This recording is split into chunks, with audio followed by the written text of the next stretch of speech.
ఈరోజు బెండకాయ బజ్జీ చేద్దామని బెండకాయలు తీసుకున్నా. ఈ బెండకాయ బజ్జీ ఎట్లా చేస్తే టేస్ట్గా ఉంటుంది అన్నది చూద్దాం. ఇప్పుడు శనగపిండి, బియ్యపిండి మనందరికీ తెలిసిందే, బజ్జీకి కావాల్సింది. ఇప్పుడైతే ఒక కప్పు శనగపిండి తీసుకున్నా.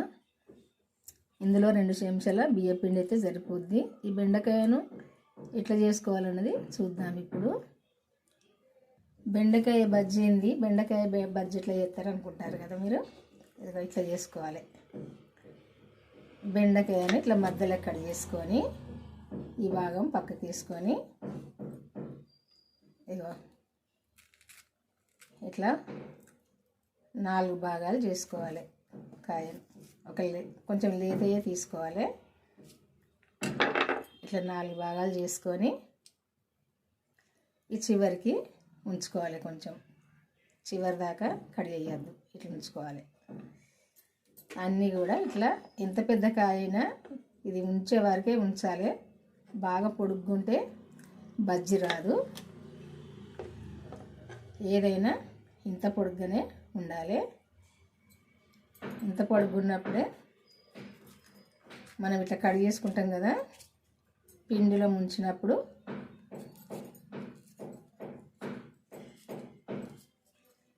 ఇది మనం పిండిలో ముంచినప్పుడు ఇట్లా ముంచుకోవచ్చు. పొడుగ్గా ముంచుకున్నాం అనుకోండి, ఎందుకంటే ఇది కాయ ఆకారం ఎత్తది, కానీ ఇట్లా మనం చేద్దామన్నా ఆకారం రాదు. నేనైతే ఇట్లే చేద్దామని అనుకుంటున్నా. ఇట్లా రావాలంటే ఇంత పొడుగ్గానే ఉంచుకోవాలి అన్నీ కూడా. అది ఎంత పెద్ద కాయ అన్నా కానీ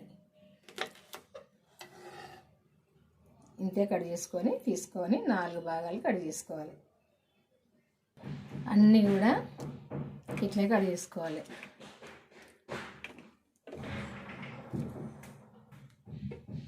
అన్ని ఇట్లా కట్ చేసుకొని ఇప్పుడు ఇందులో ఏమేమి వేసి చేస్తే టేస్ట్గా ఉంటుంది అన్నది చూద్దాం. ఇక శనగపిండి వేసుకుందాం. ఇందులో ఒక 2 చెంచాల బియ్యపిండి వేసుకుందాము. సరిపోద్ది. చెంచా నిండా కూడా వేయలేదు, ఎందుకంటే ఎక్కువ అయిపోద్ది. బియ్యపిండి గట్టిగా ఉంటుంది బజ్జీ, అందుకే కొంచెం తక్కువ వేసిన. కొంచెం ధనియాల పొడి, కొంచెం వంట సోడా, కొంచెం వామ,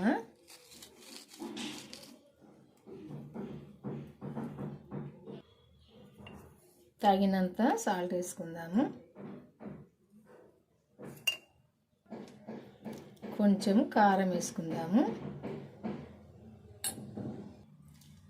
కొంచెం పసుపు వేసుకుందాము. ఇదంతా కూడా కలిసేటట్టు కలుపుకుందాము.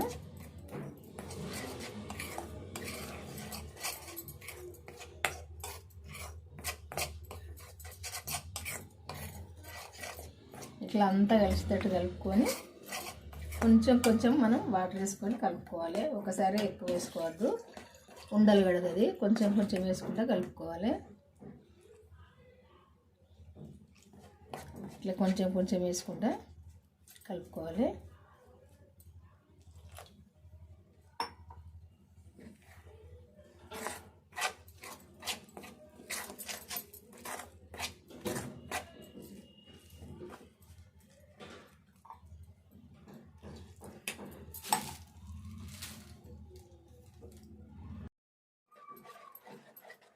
ఇట్లా కలుపుకోవాలి, ఉండలు లేకుండా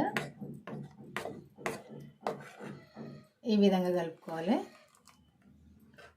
మరీ చిక్కగా ఉండద్దు, ముద్ద ముద్ద వస్తుంది. బజ్జీ చేసుకుంటే కొంచెం పలసగా ఉంటేనే మంచిగా ఉంటుంది. బెండకాయ కూడా మంచిగా లోపల ఫ్రై అవుతుంది. ముద్ద ముద్ద ఉంటే బెండకాయ లోపల ఫ్రై కాదు, పచ్చి పచ్చి ఉంటుంది. అందుకే కొంచెం పలసగానే కలుపుకోవాలి. పలసగా కలుపుకున్నప్పుడే మంచిగా ఫ్రై అవుతుంది. ఇలా కలుపుకుంటే సరిపోద్ది. ఒక కడాయి పెట్టుకొని, కడాయి వేడైనాక నూనె పోసుకోవాలి.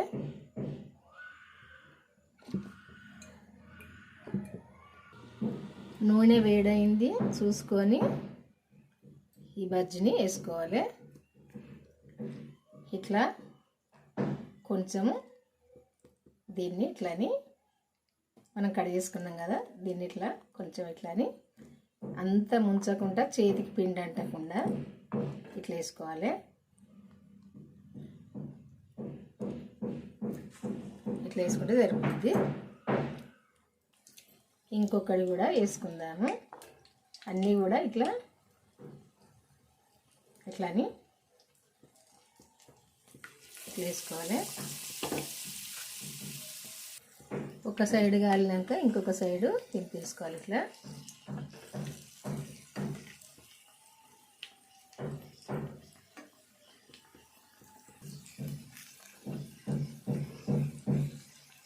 ఇట్లా రెండో సైడ్ తిప్పేసుకొని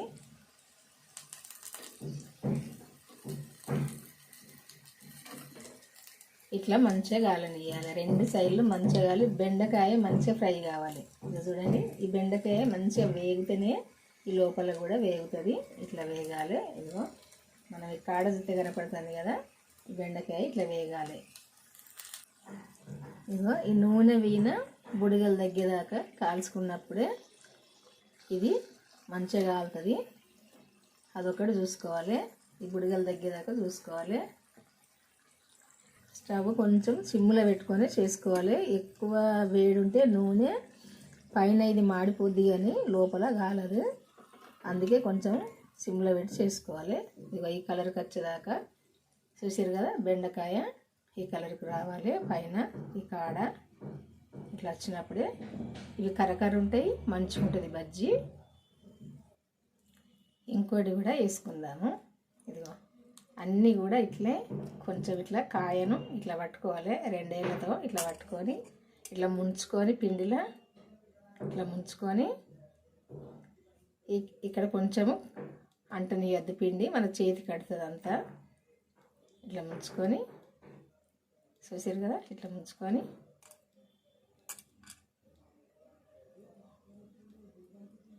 ఇట్లా ముంచి ఇట్లా వేసుకోవాలని. ఒక సైడు కాలినాక ఇట్లా లేచినాక ఇంకొక సైడు ఇట్లా దింపేసుకోవాలి. ఇట్లా దింపేసుకొని మంచిగా ఇట్లా గాలనియాలి. ఇంకా కూడా గాలాలి ఇది. ఎందుకంటే మంచిగా ఫ్రై అయితేనే బెండకాయ మంచిగా లోపల దాకా మంచిగా ఫ్రై అవుతుంది. తిన్నా మంచిగా ఉంటుంది టేస్ట్గా, లేకుంటే పచ్చి పచ్చిగా ఉంటుంది. స్టవ్ సిమ్లో పెట్టుకొని ఇట్లా కాల్చుకోవాలి. ఇది ఇదిగో ఇట్లా ఇట్లా బుడగలు తగ్గినాక ఇట్లా కాలినాక తీసుకోవాలి.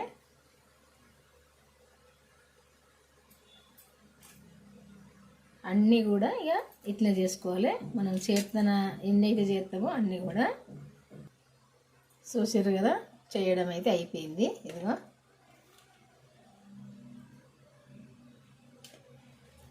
ఇట్లా కరకర మంచిగా ఉంటాయి. చూసారు కదా,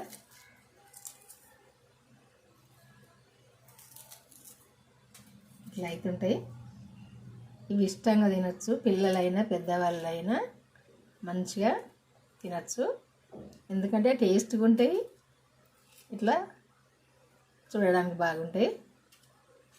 అన్నీ కూడా ఇట్లా లోపల ఈ బెండకాయ అయితే మంచిగా ఇట్లా ఫ్రై కావాలి. బెండకాయ కరకర ఉంటుంది. ఇట్లా ఉన్నప్పుడే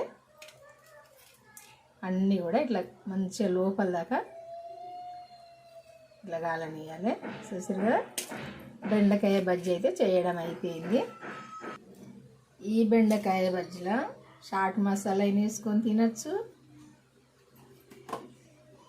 నిమ్మకాయ పిండుకొని అయినా తినచ్చు. ఎట్లా తిన్నా టేస్ట్గానే ఉంటుంది. ఉల్లిపాయలు కట్ చేసుకొని అయితే ఇదైతే మీ ఇష్టము, ఎట్లయినా తినండి. ఎట్లా తిన్నా టేస్ట్గానే ఉంటుంది. సరేనా, చూసారు కదా, చూడడానికి ఇంత మంచిగా ఉన్నాయి కదా, తింటే కూడా చాలా టేస్ట్గా బాగుంటాయి. మీకు నచ్చినాయి అనుకుంటా. ఈ వంట మీ అందరికీ నచ్చితే ఒక లైక్ చేయండి. చేసి అయితే మన ఛానల్ అయితే సబ్స్క్రైబ్ చేసుకోండి. వాళ్ళంటే చేసుకొని అయితే నేను పెట్టిన వీడియో చివరి దాకా చూసి మీరు కూడా చేసుకోండి. మీకు తెలిసిన వాళ్ళకు కూడా షేర్ చేయండి, ఎందుకంటే వాళ్ళు కూడా చేసుకుంటారు. చూసారు కదా, మీ ఫ్రెండ్స్ కానీ చుట్టాలకు కానీ తెలిసిన వాళ్ళకి కానీ తొందరగా షేర్ చేయండి, చేసి బెల్ నొక్కండి. ఓకే, అయితే నేను పెట్టిన వీడియోలు అయితే అన్నీ ఇదొక్కటే కాదు, చివరి దాకానైతే మన ఛానల్కి వెళ్ళి చూడండి. బాయ్ అండి, ఉంటానండి. సబ్స్క్రైబ్ అయితే చేసుకుని వాళ్ళు ఉంటే చేసుకోండి. బాయ్ అండి, మళ్ళీ వంటతో కలుపుతా ఉందాం. మరి ఈరోజైతే ఈ వంట, మళ్ళీ వంటతో అయితే కలుద్దాము. బాయ్ అండి, ఎన్నిసార్లు చెప్తుందని అనుకోకండి. బాయ్ అండి, ఉంటా మరి.